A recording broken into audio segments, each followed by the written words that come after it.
Atuk, Tok tu my manager. Betul ke tempat tu ada makhluk halus?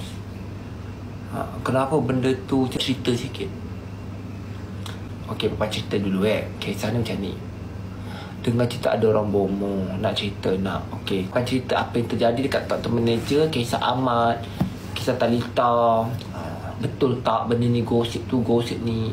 Sebenarnya Tok tu my manager tu adalah satu bangunan yang milik kerajaan. Okey, milik kerajaan.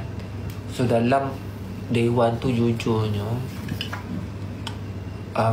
memang tak ada penghuni, melainkan ada program daripada Astro. Okey, dan memang tempat tu agak sedikit seram lah, seram.